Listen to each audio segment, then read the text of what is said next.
오늘은 어버이 주일입니다. 제목 같이 한번 읽어봅시다. 시작. 주 안에서 부모 공경. 오늘 이 시간에는 주 안에서 부모 공경이라는 제목을 가지고 같이 은혜를 나누겠습니다. 1979년도에 실시한 여론조사에서 미국인이 투표한 가장 존경하는 인물 1등이 누구였을까요? 1979년입니다. 그때에 미국 사람이 가장 존경하는 인물로 투표를 해서 누가 나왔냐? 1등이 누구였을까요? 1등이 예수님. 1등이 예수님이었습니다. 그리고 두 번째로 나온 인물이 누구냐면은 링컨이었습니다. 1등이 예수님인데 2등이 링컨이면은 링컨이 얼마나 훌륭한 사람인지, 미국 사람이 존경하는 인물인지 아시겠죠? 그런데 링컨이 이렇게 많은 사람들에게 존경받는 인물이 될 수 있었던 것은 그 어머니의 영향력을 무시할 수가 없습니다.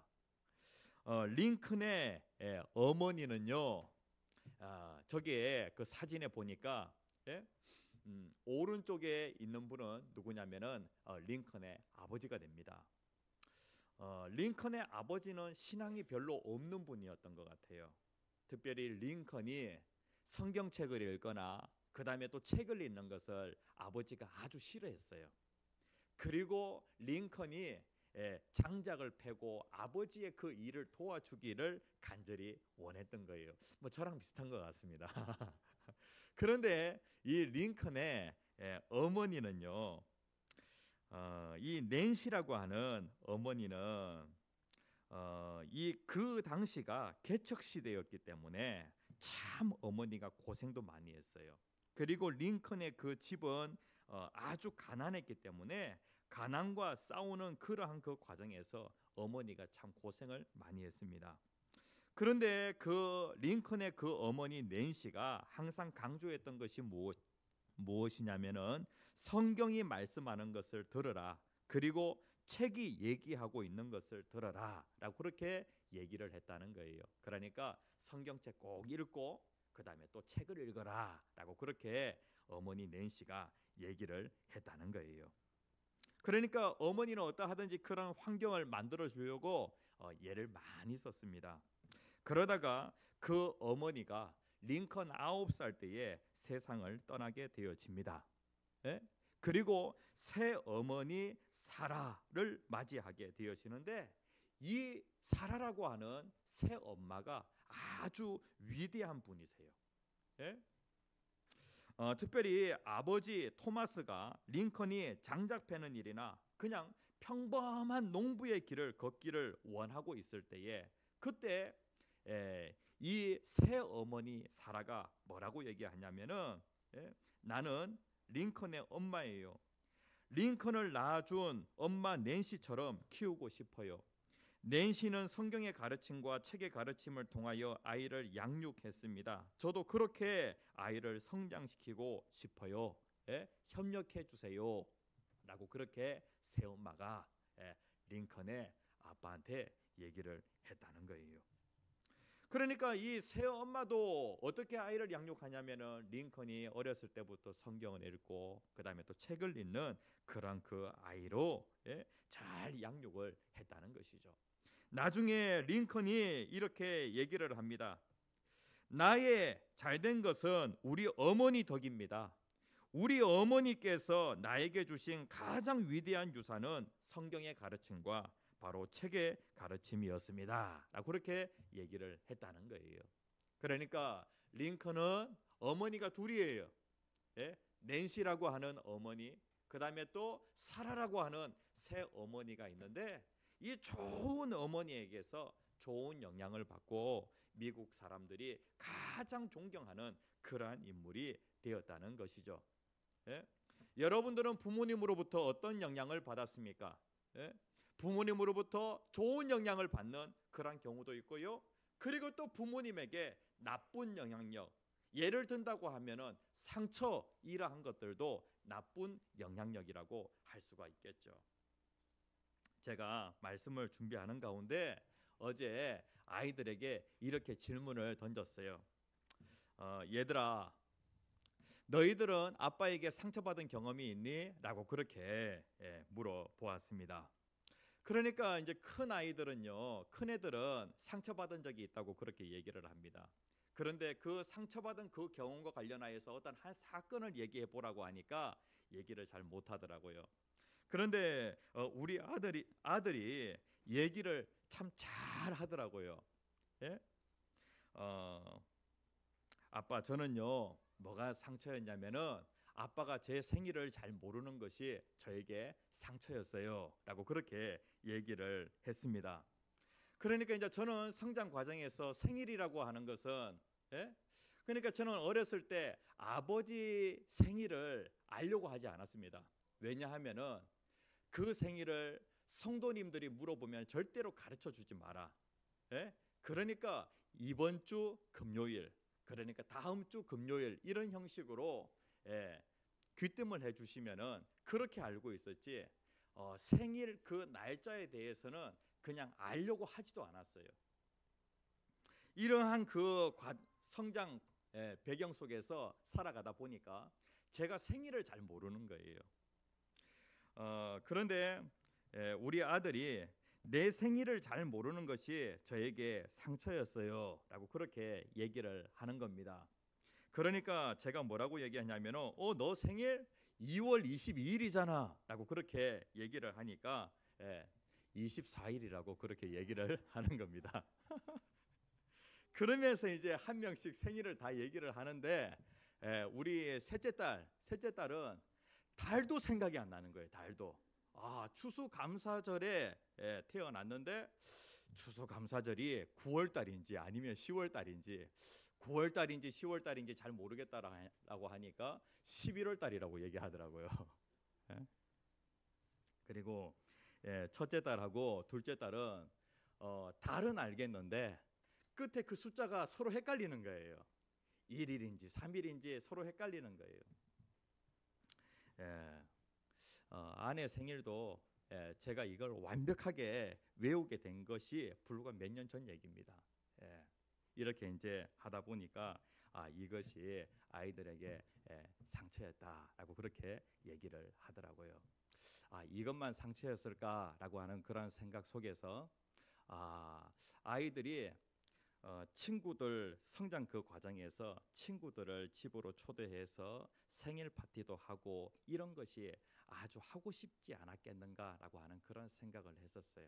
그런데 한 아이를 해주게 되어지면 모든 아이들 다 해줘야 되니까 그런 부분에 있어 가지고 생일 파티를 하지 않았던 것, 이것이 상처가 되어서 이 얘기를 하지 않았겠는가라고 하는 그런 생각을 해보게 되었습니다. 우리들의 교회 성도님들, 우리가 성장하는 그런 과정에서 부모님으로부터 좋은 영향력도 받고요, 그 다음에 또 나쁜 영향력도 받게 되어집니다. 때로는 상처를 받기도 한다는 것이죠.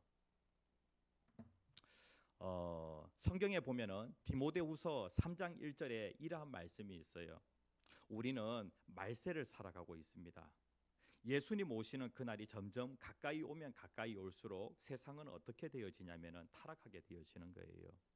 그런데 말세에 일어날 그러한 현상과 관련하여서 성경이 2000년 전에 예언을 하고 있는데 오늘날 이러한 그 현상들이 그대로 나타나는 것을 보게 되어집니다. 디모데후서 3장 1절 2절 말씀 같이 한번 읽어봅시다. 시작.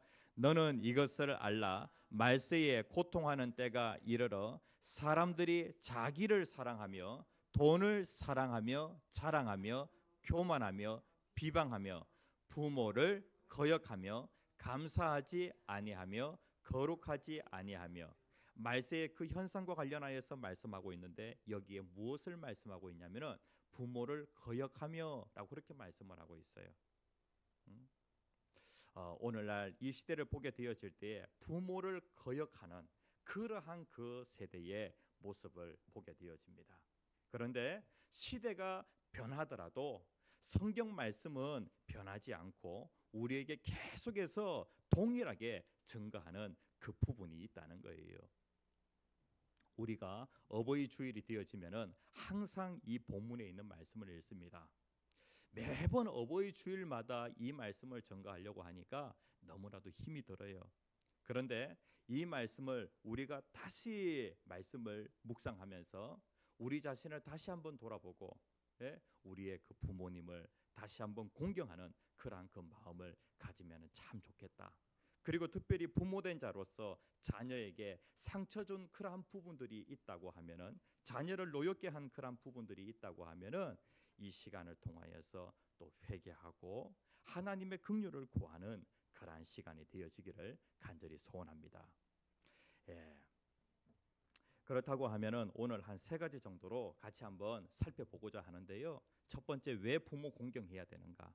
오늘 이 말씀 속에서 원리가 그대로 여기 기록이 되어져 있는데, 왜 부모 공경해야 되는가? 우리가 꼭 부모님 공경해야 됩니까?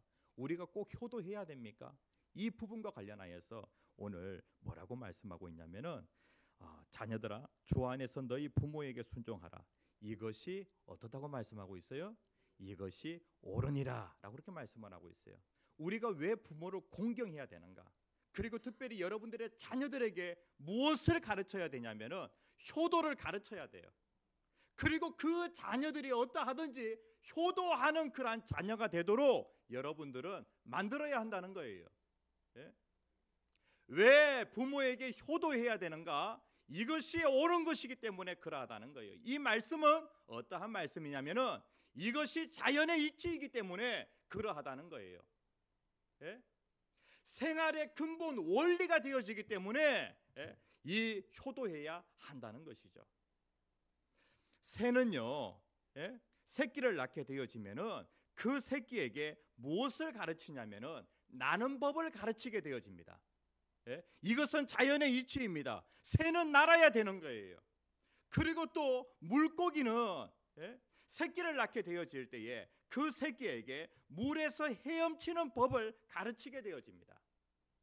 이것이 바로 무엇이냐면 자연의 이치이기 때문에 물고기는 헤엄치는 것이 자연의 이치이고, 그 다음에 새는 하늘을 나는 것이 자연의 이치예요.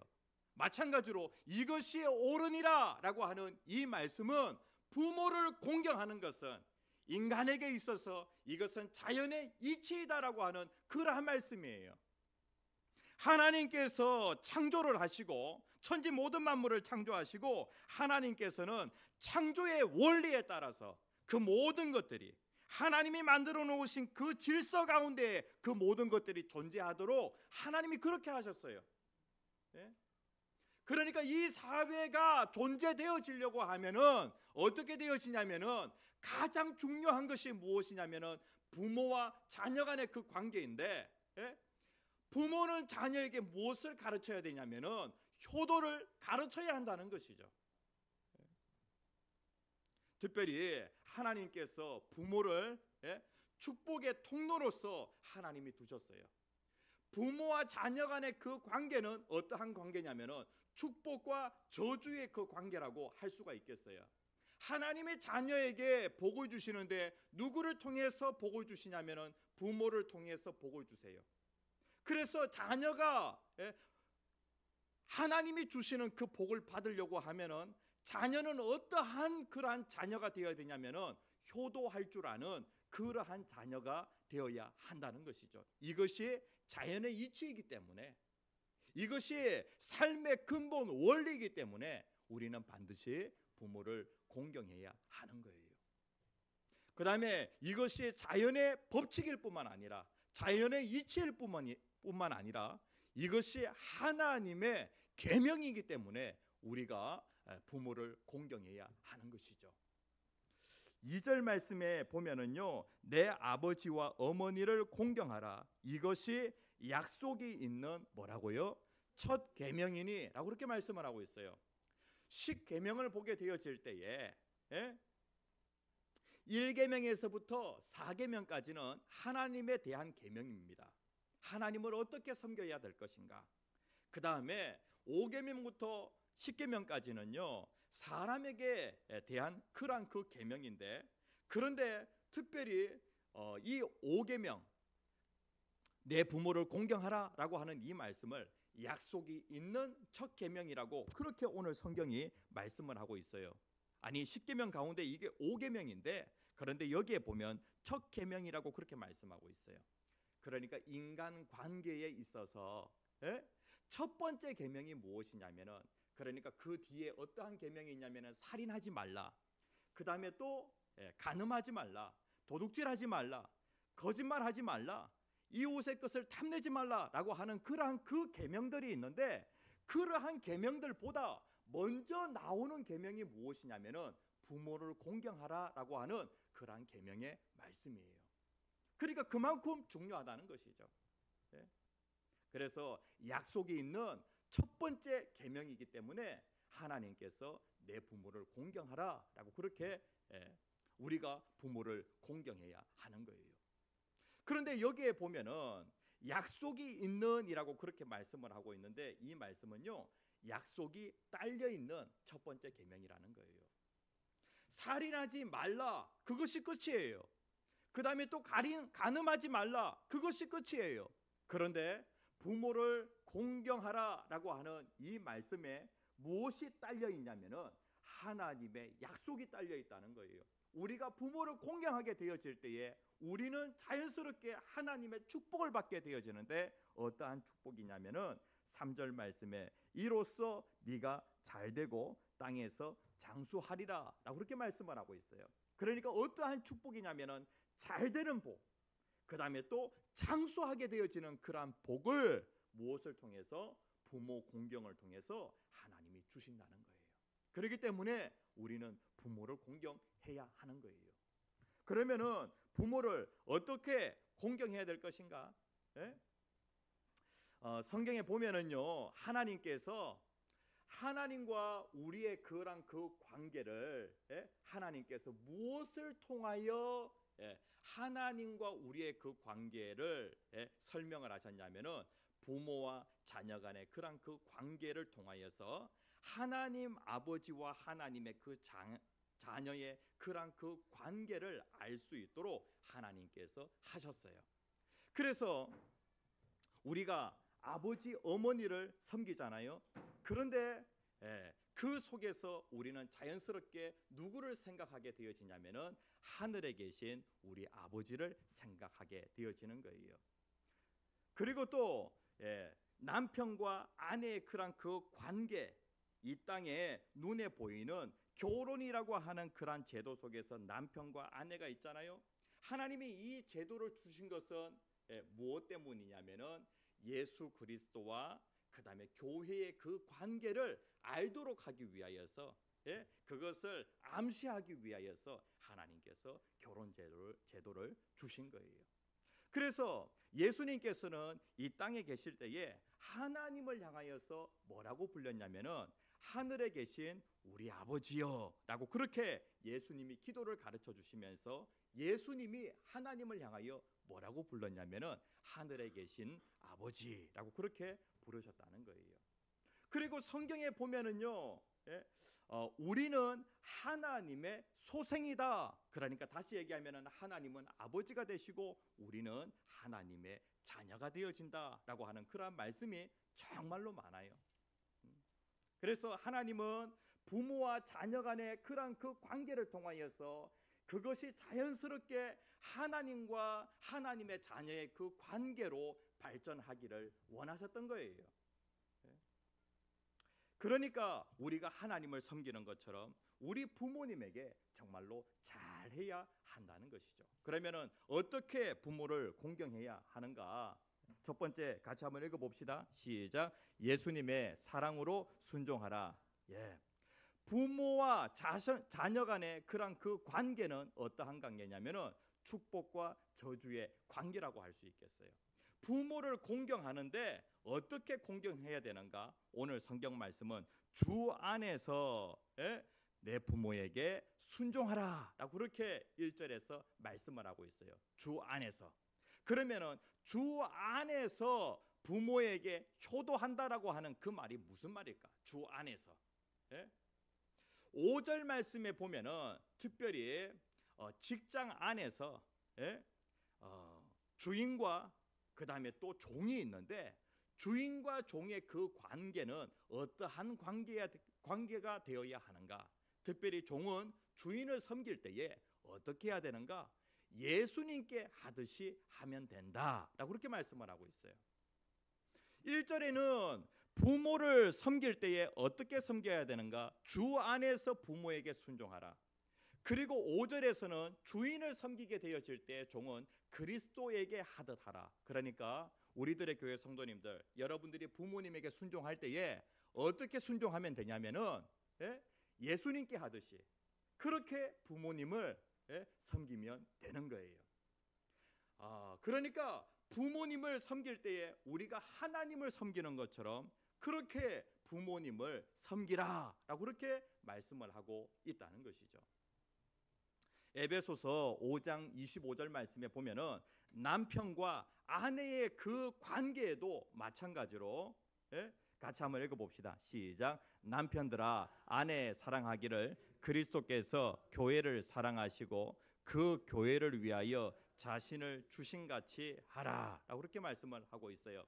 남편들아 아내를 사랑할 때에 어떻게 하냐면은 예수님처럼 하라라고 그렇게 말씀을 하고 있어요.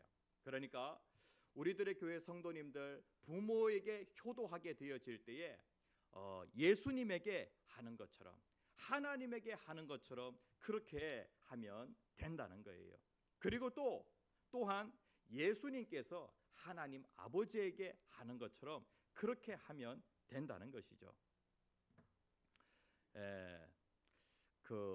예수님께서 12살 때에 아버지 어머니를 따라서 어디에 가시게 되어지냐면은 그때가 유월절 때였어요. 그래서 많은 유대인들은 절기를 지키기 위하여서 성전에 가게 되어지는데 그때 12살인 예수님도 같이 성전에 가게 되어집니다. 그러니까 예수님의 그 성장기 때에 그 내용은요 12살 때의 그런 그 기록이 그 유일하다라고 그렇게 할 수가 있죠. 그때에 예수님께서 12살 예수님이 당시에 그런 그 성경 박사들과 함께 얘기를 나누시는 데에 예수님 자신은 어떠한 그런 사람인지 그리고 또 예수님 자신이 어떠한 정체성을 가지고 이 세상을 살아가시는지 이 부분을 예수님의 그 이야기 그리고 예수님이 성경 박사들과 하는 그 토론에서 그 얘기를 그 의미를 다 알 수가 있어요. 그래서 예수님은 본인이 어린 그 시기에도 하나님이시다라고 하는 이러한 생각을 가지고 계셨던 거예요. 그럼에도 불구하고 예수님은 이 땅에 12살 때에 그의 육신의 아버지가 요셉과 마리아였어요. 그리고 예수님은 본인이 하나님이시다라고 하는 그러한 그 정체성을 가지고 계심에도 불구하고 그의 그 육신의 아버지 요셉과 그리고 어머니 마리아에게 대해서 어떻게 하였냐면은 순종하였다라고 그렇게 말씀만 하고 있어요. 누가복음 2장 51절 말씀 같이 한번 읽어봅시다. 시작. 예수께서 함께 내려가사 나사렛에 이르러 순종하여 받으시더라 라고 그렇게 말씀을 하고 있어요. 예수님은 하나님이세요. 하나님이신 그분이 우리를 구원하시기 위하여 이 땅에 내려오셨어요. 그런데 예수님에게 육신의 아버지와 어머니가 계셨다는 거예요. 12살 그 예수님은 그 육신의 아버지 어머니를 어떻게 했냐면은 순종하여 받으셨다라고 그렇게 말씀을 하고 있어요.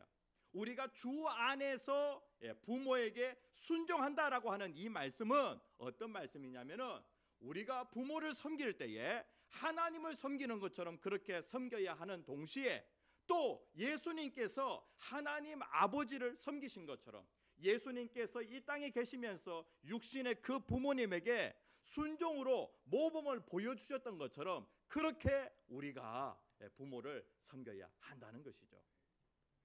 이렇게 섬긴다라고 하는 것이 쉽겠어요? 어렵겠어요? 우리의 부모님은 하나님처럼 섬겨야 돼요. 그리고 또 우리의 부모님을 섬기는데 누가 모범을 보여주신 것처럼 예수님이 모범을 보여주셨던 것처럼 그렇게 우리가 부모님을 섬겨야 된다는 거예요. 이렇게 효도하시는 분 교회에 있습니까? 부모님을 하나님 섬기는 것처럼 그리고 또 예수님처럼 그렇게 섬기시는 분들 계십니까? 우리 교회에 있네요. 그런데 황 목사도 보면은요, 그렇게 안 될 때가 참 많아요. 예? 부모님에게 순종하는데 잘 안 될 때가 많아요. 그렇기 때문에 우리에게 무엇이 필요하냐면은 십자가의 그 은혜와 사랑이 필요한 거예요. 예? 부모를 사랑하는 일조차 우리 힘으로는 잘 안 돼요. 그렇기 때문에 무엇이 필요하냐면은 예수님의 사랑이 필요한 거예요. 마음은 사랑인데, 그런데 그 부모된 자로서 자녀를 사랑한다고 하는데 그 사랑이 어떻게 되어지냐면은 그것이 상처가 되어서, 부모는 자녀에게 좋은 영향력을 미치려고 하는데, 그런데 좋은 영향력이 아니라 자녀에게 상처가 되어진다고 하면은 그것이 나쁜 영향력이 되는 경우가 많이 있잖아요. 그래서 부모에게 대한 상처를 가지고 있다 보니까 우리가 부모에게 순종할 때에 주 안에서 순종하라, 하나님을 섬기는 것처럼 그렇게 기쁘게 하나님을 섬기라, 부모를 섬기라라고 그렇게 말씀을 하고 있는데, 그렇게 잘 안 될 때가 많이 있다는 거예요. 예수님처럼 부모를 섬기라라고 그렇게 말씀을 하고 있는데 잘 안 될 때가 많이 있다는 거예요. 그렇기 때문에 우리의 연약함을 알고 우리는 누구의 도움이 필요하냐면은 예수님의 도움이 필요한 거예요. 우리가 원치 않게 상처받은 것 때문에 그렇게 부모님에게 순종하지 못할 때가 많이 있다는 것이죠.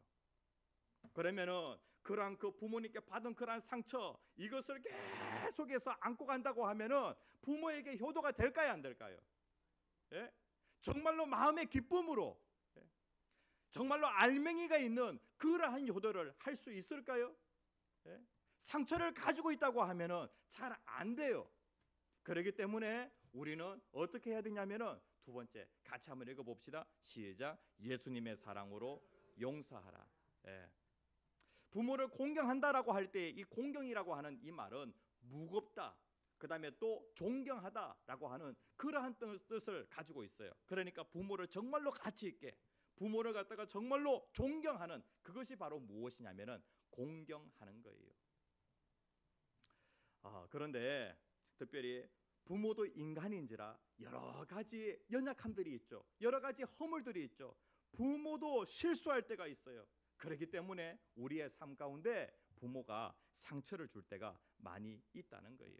그러면은 어떻게 하는 것이 좋은가? 부모의 그 허물을 덮어 주어야 되는 거예요. 우리는 어떠한 그런 그 사랑을 받았냐면은 은혜라고 할 때 그 은혜는 덮는다라고 하는 그런 뜻을 가지고 있어요. 우리가 죄인이에요. 죄인이기 때문에 우리는 하나님 앞에 설 수가 없어요.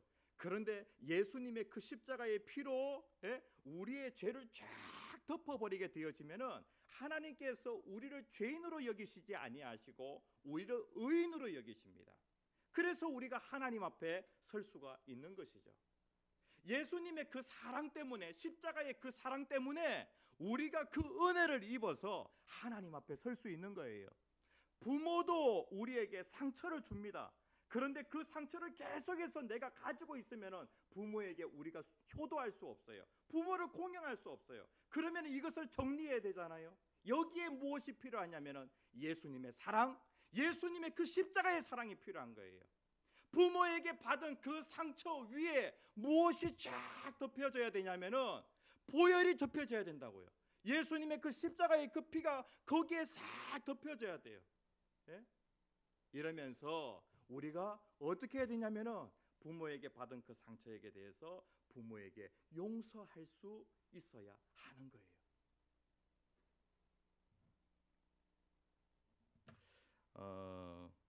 부모도요 참 연약한데요.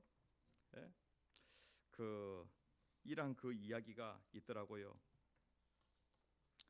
그 82세의 노인과 52세의 아들이 거실에 마주 앉아서 얘기를 나누게 되어집니다. 그런데 그때 한 까마귀가 창가에 앉아 있게 되어지죠. 아버지가 아들에게 묻게 되어집니다. 아들아, 저게 뭐냐? 라고 그렇게 묻게 되어지죠. 그러니까 아들이 까마귀예요 아버지 라고 그렇게 얘기를 합니다. 그런데 조금 후에 아버지가 다시 묻게 되어지죠. 저게 뭐냐? 아들은 다시 까마귀라니까요 라고 그렇게 얘기를 합니다. 아버지는 조금 뒤에 다시 한번 묻게 되어집니다. 아들아, 저게 뭐냐? 라고 그렇게 묻게 되어지죠. 글쎄 까마귀라니까요. 라고 그렇게 얘기를 합니다. 그런데 조금 뒤에 아버지가 다시 묻게 되어집니다. 네 번째 묻는 거예요. 저게 뭐냐? 아들은 그냥 화가 나서 큰 소리로 외칩니다. 아, 까마귀라니까요. 라고 그렇게 얘기를 합니다. 그 말도 이해 안 되세요? 왜 자꾸만 같은 질문을 하세요? 라고 그렇게 아들이 아버지에게 말을 하게 되어지죠. 조금 뒤에 아버지가 방에 들어가서 아주 낡은 일기장을 들고 나왔습니다. 그 일기장을 펴서 아들에게 주면서 읽어보라고 얘기를 합니다. 아들은 일기장을 읽게 되어지죠. 그 일기장은요, 아버지가 이 아들이 3살 때에 썼던 그 일기였습니다. 거기에 보니까 이렇게 되어 있어요. 오늘은 까마귀 한 마리가 창가에 날아왔다. 어린 아들이 제게 뭐냐고 물어보았다. 나는 까마귀라고 대답해 주었다. 그런데 아들은 연거푸 23번을 똑같이 물었다. 아빠, 저게 뭐야? 저게 뭐야? 라고 그렇게 23번이나 물었다는 거예요. 나는 귀여운 아들을 안아주며 끝까지 다정하게 대답해 주었다. 나는 까마귀라고 똑같은 대답을 23번 하면서 즐거웠다.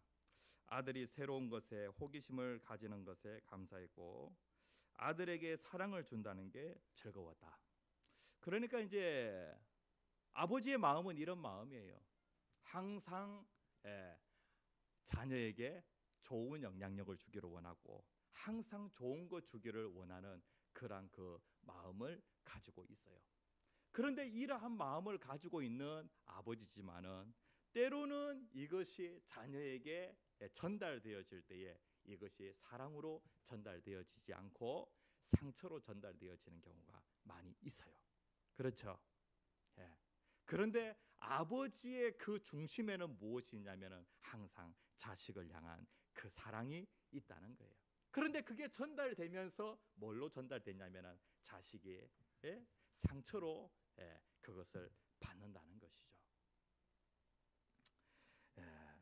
그래서 우리들의 교회 성도님들, 부모님은 그렇지 않았는데 이것이 상처로 전달받아서 그 상처를 계속해서 안고 있는 경우가 많이 있어요. 그런데 그 문제를 해결하려고 하면 어떻게 해야 될까요? 아버지는 상처를 주었지만은 그 상처를 상처로 모르는 경우가 정말로 많이 있어요. 그런데 상처를 받은 사람은 그것을 알고 있잖아요.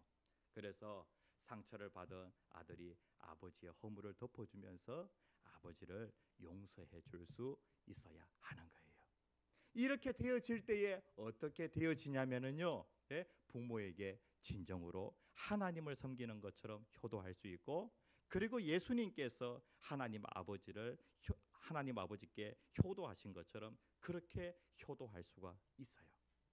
그래서 우리가 효도하는 데에 부모를 공경하는 데 무엇이 필요하냐면은 우리의 그 상처에 예수님의 십자가의 그 피가 쫙 덮여져야 하는 거예요. 이렇게 되어질 때에 우리가 진정으로 부모를 용서하고 부모에게 효도할 수 있는 그러한 사람이 되어지는 것이죠. 이번 어버이 주일을 보내면서 이러한 은혜가 있기를 간절히 소원합니다.